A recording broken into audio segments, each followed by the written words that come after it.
வருது. டிஎம்கே ஜெயிக்கும்னா ஏடிஎம்கே வந்து அடிப்பாங்க. ஏடிஎம்கே ஜெயிக்கும்னா டிஎம்கே வந்து அடிப்பாங்க.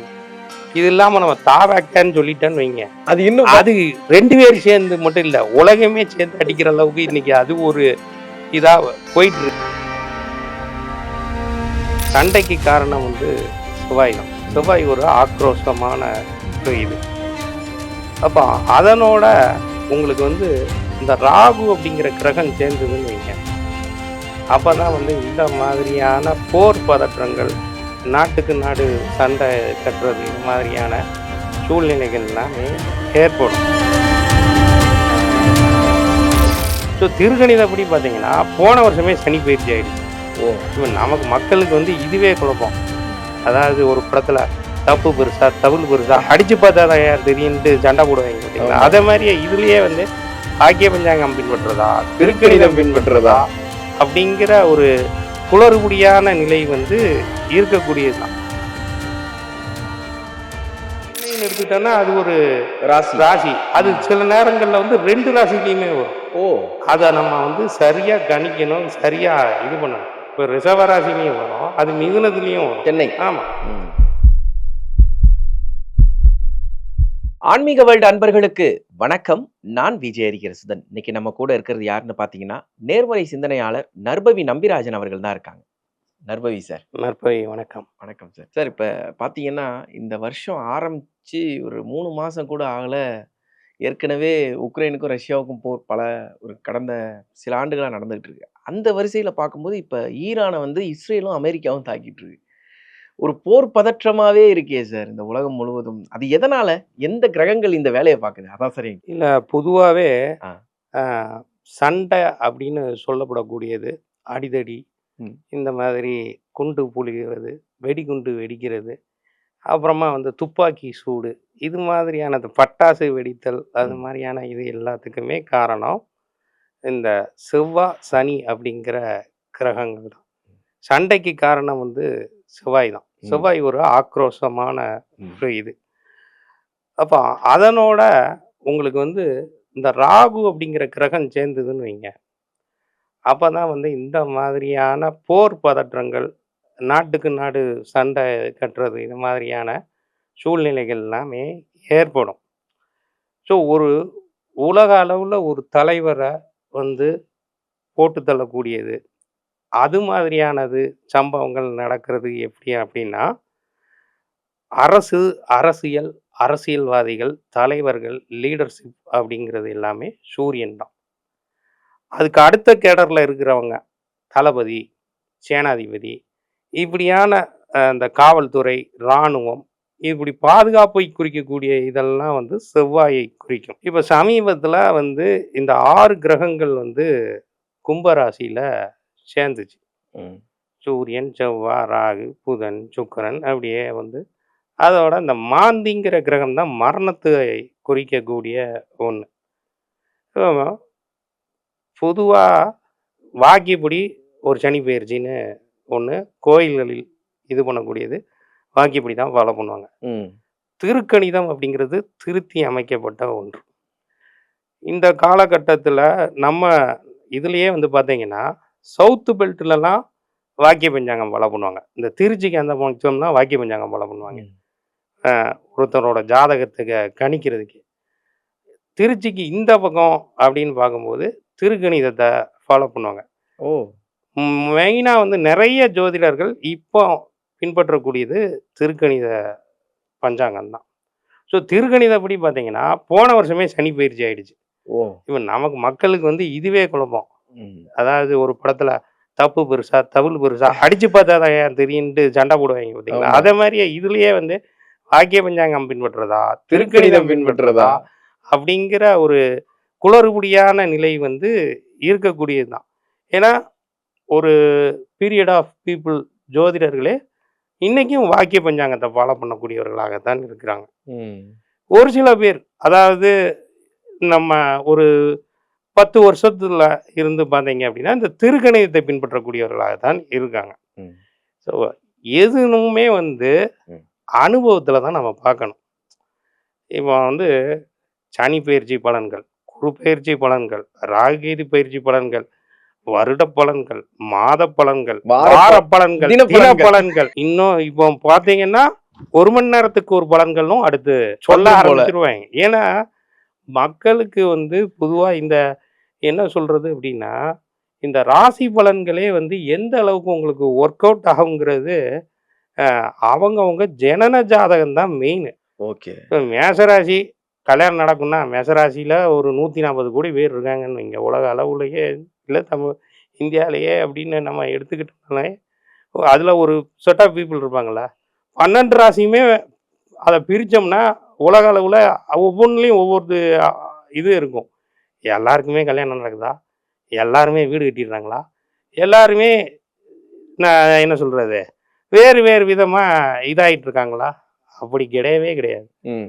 இதுவே வந்து பார்த்தீங்க அப்படின்னா, அது ஒரு அனுபவ இதா பார்த்தோம்னா, 25% இருந்து 50% தான் அந்த ராசி பலன்கள்ங்கிறது பலிக்கும். வேலை செய்யும். வேலை செய்யும். அது வேலையே செய்யாதுன்னு சொல்ல முடியாது. ம். தனி மனித ஜாதகம் தான் நமக்கு சரியா வேலை செய்யும். இது ஒரு ஒரு நாட்டுக்குமே வந்து இதே மாரி ராசிங்கிறது இருக்கு, லக்னங்கிறது இருக்கு. ம். நம்மள எப்படி ஒரு நம்ம இந்த நேரத்தில பொறந்திருக்கோம். அத வச்சு லக்னத்த கணிப்பாங்க. இந்த நட்சத்திரத்தில பொறந்திருக்கோம். அத வச்சு சந்திரன கணிப்பாங்க. அதுக்கப்புறம் தசா புத்தி இந்த மாதிரியான விஷயங்கள்லாம் உண்டு. அதே மாரி நாடுக்கு இருக்கு, நகரங்களுக்கு இருக்கு, ஒவ்வொரு மாவட்டங்களுக்கு இருக்கு, மாநிலங்களுக்கு இருக்கு, ஏரியாவுக்கே இருக்குது. ம். இப்ப சென்னைன்னு எடுத்துக்கிட்டோம்னா, அது ஒரு ராசி. ராசி. அது ம். சில நேரங்கள்ல வந்து 2 ராசியிலயுமே வரும். ஓ! அத நம்ம வந்து சரியா கணிக்கணும், சரியா இது பண்ணணும். இப்ப ரிஷப ராசியிலயும் வரும், அது மிதுனத்திலயும் வரும். சென்னை. ஆமா. ம்.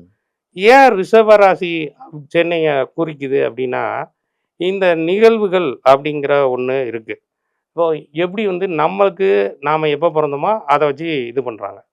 சென்னை எப்போ பொறந்தது? பல வருஷம். மദ്രാஸ் மாகாணம்னு இருந்தத சென்னைன்னு சென்னைன்னு மாத்துனாங்க. மாத்தும்போது, அந்த நாள் எப்படி ஒரு கிரக அமைப்பு இருந்ததோ, ம். அத வச்சு அது கணிப்பாங்க. சரி.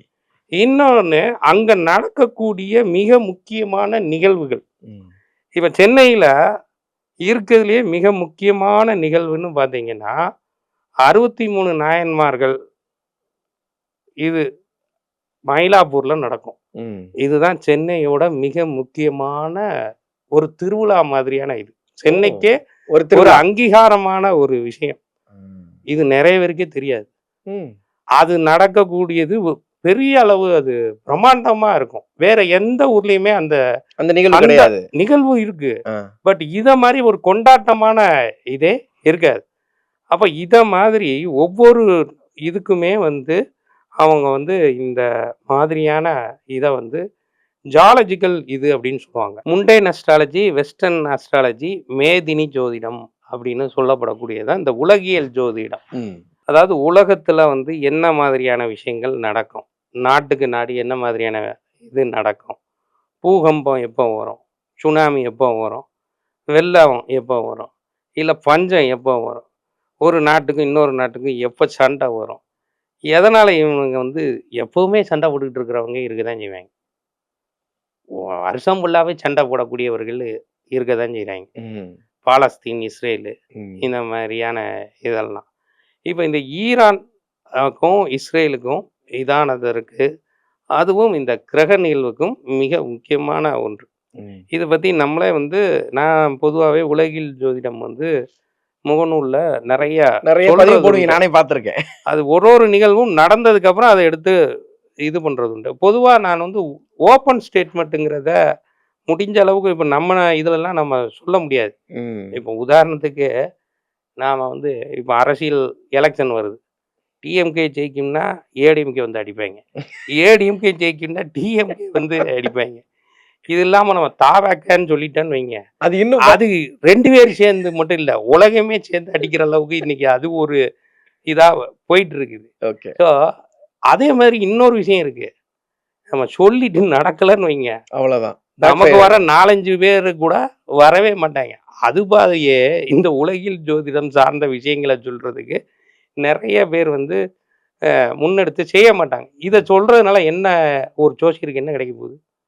ஒண்ணும் இல்ல. ஒண்ணும் கிடையாது. இது ஒரு பொதுவா ஒரு விஷயத்த அதாவது எச்சரிக்கை குடுக்குற மாரி. நீங்க எப்பவுமே வந்து ரகுவரன் ஒரு படத்துல முகவரி படத்துல சொல்லுவாரு. ஜெயிச்சா லக்குன்னு சொல்லுவாங்க, ஜெயிக்கலைன்னா மக்குன்னு சொல்லிடுவாங்க. அப்படிங்கிற மாதிரி தான் இந்த விஷயத்த நம்ம சொல்லி இது பண்ணோன்னா, இவர் கணிச்சிட்டாரு வச்சுட்டாரு சூப்பர் சூப்பர் சூப்பர் அப்படிமே. இவர் சொல்லி அது நடக்கலைன்னா இவன் இதையே கணிக்கல, நம்ம ஜாதகத்தை எப்படி கணிப்பான்னு ஒருத்தங்க வரவே மாட்டாங்க. இருக்கிற வருமானமே போயிடும். அந்த காலகட்டத்திலலாம் வந்து பார்த்தீங்கன்னா, அரசவையிலேயே மணி மந்திர ஔஷதம் அப்படின்னு தெரிந்த நபர்களை ஜோதிடர்களை ஒரு அமைச்சரா வச்சிருப்பாங்க. இந்த காலகட்டத்துல எது எதுக்கோ அமைச்சர் இருக்கு, பால்வளத்துறை இருக்கு, அந்த எல்லா டிபார்ட்மெண்ட்டுக்கும் இருக்கு, இந்த அறநிலைத்துறைன்னு ஒண்ணு இருக்கு. பட் ஜோதிடர்களுக்குன்னு ஒரு இது கிடையாது. ஏன்னா அப்ப எடுக்கிற முடிவுகள் கூட ஜோதிடர்கள்ட்ட தானே கேட்டு எடுப்பாங்க.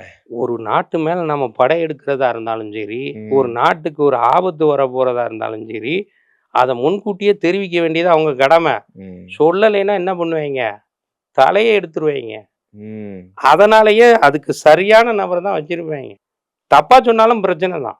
ஆமா, புரியுதுங்களா? ஆனா அந்த ஜோதிடர்களுக்கு அரசவையில் இருக்கக்கூடியவங்களுக்கு ஒரு அமைச்சர் அந்தஸ்து கொடுத்து அவங்களுக்கு என்னன்னா அந்த 300 பசு, அதுக்கப்புறமா வந்து தேவையான நிலங்கள் எல்லாமே நஞ்சை புஞ்சை எல்லாத்தையும் கொடுத்து அவங்கள ஒரு ராஜா அந்தஸ்துக்கு உண்டான இதில் தான் வச்சிருந்தாங்க.